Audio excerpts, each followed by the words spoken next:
KPCC ಅಧ್ಯಕ್ಷ ಸ್ಥಾನಕ್ಕೆ ಹಕ್ಕು ಮಂಡಿಸಿದ್ದಾರೆ ಸತೀಶ್ ಜಾರಕಿಹೊಳಿ. ಸೊ ಹೈಕಮಾಂಡ್ ಮುಂದೆ ನೇರವಾಗಿ ಸಚಿವರ ಬೇಡಿಕೆ. ಸೊ ಟಿವಿ9 ನಲ್ಲಿ ಕೆಪಿಸಿಸಿ ಕುರ್ಚಿ ಕದನದ ಇನ್ಸೈಡ್ ಸ್ಟೋರಿ. ಡಿಕೆಗೆ ಕೊಟ್ಟಿರುವಂತಹ ವಿಶೇಷ ಸವಲತ್ತು ನನಗೂ ಕೂಡ ಬೇಕು ಅಂತ ಈಗ ಮನವಿ ಮಾಡಿದ್ದಾರೆ ಸತೀಶ್ ಜಾರಕಿಹೊಳಿ ಅನ್ನೋದು.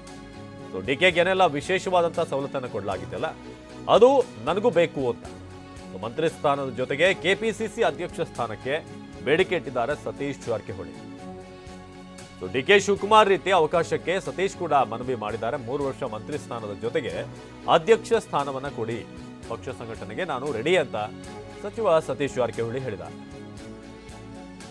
ಇದು ಟಿವಿ9 ನಲ್ಲಿ ಕೆಪಿಸಿಸಿ ಕುರ್ಚಿ ಕದನದ ಇನ್ಸೈಡ್ ಸ್ಟೋರಿ. ಈಗ ಸತೀಶ್ ಜಾರಕಿಹೊಳಿ ಕೂಡ ಪಟ್ಟು ಹಿಡಿದಿದ್ದಾರೆ, ನನಗೂ ಕೂಡ ಮಂತ್ರಿ ಸ್ಥಾನ ಮಾತ್ರ ಅಲ್ಲ ಅದರ ಜೊತೆಗೆ ಕೆಪಿಸಿಸಿ ಕುರ್ಚಿ ಕೂಡ ಆ ಒಂದು ಜವಾಬ್ದಾರಿ ಕೂಡ ಕೊಡಬೇಕು ಅಂತ. ಅಂದರೆ as A senior leader Satish Jarkiholi ಪಕ್ಷ ಸಂಘಟನೆಗೆ ಒಳ್ಳೆಯದಾಗುತ್ತೆ ಅನ್ನೋ ನಿಟ್ಟಿನಲ್ಲಿ ಕೇಳಿರ್ತಾರೆ. ಸೊ ಹೈಕಮಾಂಡ್ ಮುಂದೆ ಸಚಿವ ಸತೀಶ್ ಈ ಒಂದು ಪ್ರಸ್ತಾಪವನ್ನು ಮಾಡಿದ್ದಾರೆ. ಆದರೆ ಹೈಕಮಾಂಡ್ ಸದ್ಯಕ್ಕೆ DCM DK ಶಿವಕುಮಾರ್ ಅವ್ರನ್ನೇ ಮುಂದುವರಿಸುವಂಥ ಒಂದು ಆಲೋಚನೆಯಲ್ಲಿದೆ ಅನ್ನೋದು ಕೂಡ ಒಂದಷ್ಟು ಟಿವಿ9ಗೂ ಕೂಡ ಲಭ್ಯವಾಗ್ತಿರುವಂಥ ಮಾಹಿತಿ ದೆಹಲಿ ಮೂಲದಿಂದ. ಆದರೆ ಕೊನೆ ಕ್ಷಣದಲ್ಲಿ ಏನಾದರೂ ಮನಸ್ಸು ಬದಲಾಯಿಸುತ್ತಾ ಅನ್ನೋದು ಈಗ ಇರುವಂಥ ಪ್ರಶ್ನೆ. ಹೈಕಮಾಂಡ್ ಏನಾದರೂ ಸತೀಶ್ ಜಾರಕಿಹೊಳಿ ಅವರ ಮನವಿಗೆ ಸ್ಪಂದಿಸುತ್ತಾ ಅನ್ನೋದು, ಅದು ಕೂಡ ಮುಂದಿನ 3 ವರ್ಷ ಮಂತ್ರಿ ಸ್ಥಾನದ ಜೊತೆಗೆ ಅಧ್ಯಕ್ಷ ಗಾದಿ ನೀಡಿ ಪಕ್ಷದ ಸಾರಥ್ಯಕ್ಕೆ ನಾನು ರೆಡಿ ಅಂತ ಸತೀಶ್ ಜಾರಕಿಹೊಳಿ ಹೇಳಿದ್ದಾರೆ. ಸೊ ಈಗ ಹೈಕಮಾಂಡ್ ಏನು ಮಾಡುತ್ತೆ ಅನ್ನೋದು ಈಗ ಪ್ರಶ್ನೆ.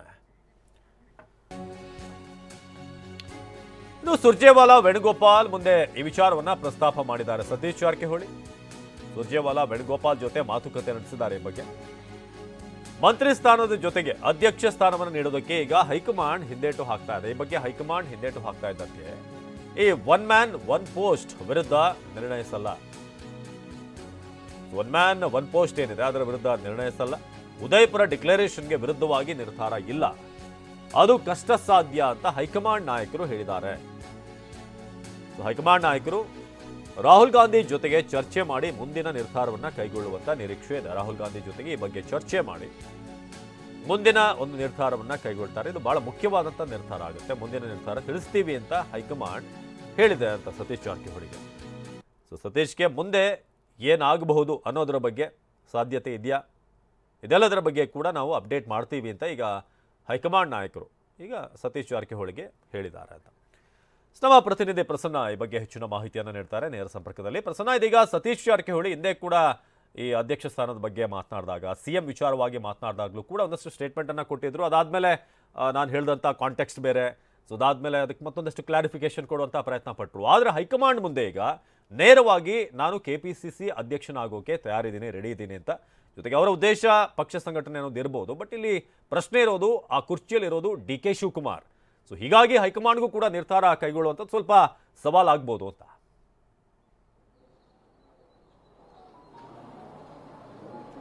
ಅವಿನಾಶ್, ಪವರ್ ಶೇರಿಂಗ್ ಮತ್ತು ಕೆಪಿಸಿಸಿ ಅಧ್ಯಕ್ಷ ಸ್ಥಾನದ ಬದಲಾವಣೆಯ ವಿಚಾರ ಇದೀಗ ಕಾಂಗ್ರೆಸ್ನಲ್ಲಿ ಸಾಕಷ್ಟು ಹಲ್ಚಲ್ ಎಬ್ಬಿಸ್ತಾ ಇದೆ. ಇದರ ಮಧ್ಯೆ ಇದೀಗ ಹೈಕಮಾಂಡ್ ನಾಯಕರಿಗೆ ಮತ್ತೊಂದು ಬೇಡಿಕೆಯನ್ನ ಇದೀಗ ಸತೀಶ್ ಜಾರಕಿಹೊಳಿ ಅವರು ನೇರವಾಗಿ ಮುಂದಿಟ್ಟಿದ್ದಾರೆ.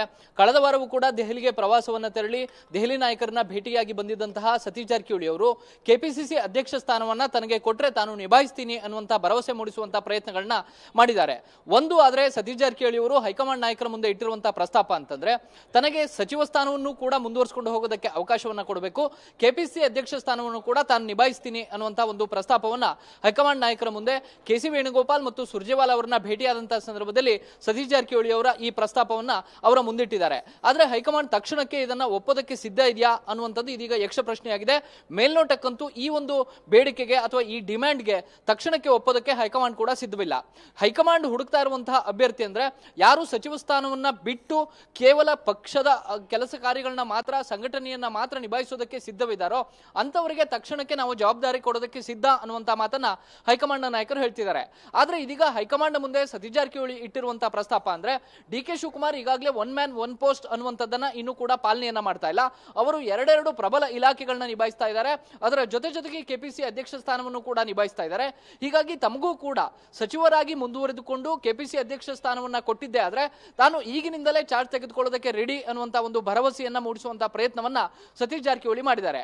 ಆದ್ರೆ ಈಗ ಹೈಕಮಾಂಡ್ ಹುಡುಕ್ತಾ ಇರುವಂತದ್ದು, ಈಗಾಗಲೇ ಉದಯಪುರದಲ್ಲಿ ರೆಸಲ್ಯೂಷನ್ ಅನ್ನ CWC ಸಭೆಯಲ್ಲಿ ಮಾಡಲಾಗಿತ್ತು. ಅದು ಒನ್ ಮ್ಯಾನ್ ಒನ್ ಪೋಸ್ಟ್ ಅನ್ನುವಂಥದ್ದನ್ನ ತಕ್ಷಣಕ್ಕೆ ಪಕ್ಷದಲ್ಲಿ ಜಾರಿಗೆ ತರಬೇಕು ಅನ್ನುವಂಥದ್ದು ಕಾಂಗ್ರೆಸ್ ಹೈಕಮಾಂಡ್ ನ ಇರಾದೆ. ಆದ್ರೆ ಎಕ್ಸೆಪ್ಷನ್ ಅನ್ನುವಂತ ರೀತಿಯಲ್ಲಿ DK ಶಿವಕುಮಾರ್ ಅವರು 2 ಪ್ರಬಲ ಖಾತೆಗಳು ಜೊತೆಗೆ KPC ಅಧ್ಯಕ್ಷ ಹುದ್ದೆಯನ್ನು ಕೂಡ ನಿಭಾಯಿಸ್ತಾ ಇದ್ದಾರೆ. DK ಶಿವಕುಮಾರ್ ಅವರನ್ನ ಹೊರತುಪಡಿಸಿ ಯಾರನ್ನೇ ಅಧ್ಯಕ್ಷ ಸ್ಥಾನಕ್ಕೆ ನೇಮಿಸಿದ್ರು ಕೂಡ ಅವರು ಕೇವಲ ಪಕ್ಷದ ಅಧ್ಯಕ್ಷರಾಗಿರಬೇಕೇ ಹೊರತು ಬೇರೆ ಯಾವುದೇ ರೀತಿಯ ಆಯಕಟ್ಟಿನ ಹುದ್ದೆಗಳನ್ನು ಕೂಡ ಅವರಿಗೆ ಕೊಡೋದಿಲ್ಲ ಅನ್ನುವಂತ ಒಂದು ನಿರ್ಣಯಕ್ಕೆ ಕಾಂಗ್ರೆಸ್ ಹೈಕಮಾಂಡ್ ಬಂದಿದೆ. ಹೀಗಾಗಿ ಸತೀಶ್ ಜಾರಕಿಹೊಳಿ ಅವರು ಇಟ್ಟಂತ ಪ್ರಸ್ತಾಪ ಎಲ್ಲ ಒಂದ್ ಕಡೆ ಸದ್ಯಕ್ಕೆ ತಡೆಗೊಡ್ಡಲಾಗಿದೆಯಾ ಅನ್ನುವಂತ ಒಂದಷ್ಟು ಕುತೂಹಲಗಳು ಮೂಡ್ತಾ ಇದಾವೆ. ಒಂದು ವಿಚಾರ, ಈಗ ಕಾಂಗ್ರೆಸ್ ನಲ್ಲಿ ಒಂದು ಸಂಪ್ರದಾಯ ಇತ್ತು, ಅಂದ್ರೆ ಯಾರು KPCC ಅಧ್ಯಕ್ಷರಾಗ್ತಾರೆ ಅವರು ಮುಂದೆ CM ನ ಕಂಟೆಂಡರ್ ಆಗ್ತಾರೆ ಅಂತ. ಹೌದು, ಕೆಲವೊಂದ್ಸಲ ಅದು ಏನ್ ಫಾಲೋ ಆಗಿಲ್ಲ. ಪರಮೇಶ್ವರ್ ವಿಚಾರವಾಗಿ ನೋಡಿದಾಗ ದಿನೇಶ್ ಗುಂಡೂರಾವ್ ವಿಚಾರದಲ್ಲಿ ಇದೆಲ್ಲವೂ ಕೂಡ ಫಾಲೋ ಆಗಿಲ್ಲ, ಅಂದ್ರೆ ಕಂಟೆಂಡರ್ ರೀತಿಯಾಗಿ ಇರಲಿಲ್ಲ ಅಂತ. ಅವಕಾಶಗಳಿದ್ವು, ಬಟ್ ಬೇರೆ ಬೇರೆ ಕಾರಣ ಸೋಲನ್ನು ಕಂಡ್ರು ಪರಮೇಶ್ವರ್, ಇಂಥದ್ದೆಲ್ಲ ಆಯ್ತು. ಆದ್ರೆ ಈಗೇನಾದ್ರೂ ಸತೀಶ್ ಜಾರಕಿಹೊಳಿಗೆ KPCC ಅಧ್ಯಕ್ಷ ಸ್ಥಾನ ಕೊಟ್ರೆ ಏನ್ ಮೆಸೇಜ್ ಹೋಗುತ್ತೆ ಅಂತ, ಮುಂದಿನ ಚುನಾವಣೆ ಯಾರ ನೇತೃತ್ವದಲ್ಲಿ, CM ಕಂಟೆಂಡರ್ ಯಾರು ಅನ್ನೋ ಪ್ರಶ್ನೆ ಬರುತ್ತೆ ಅಂತ.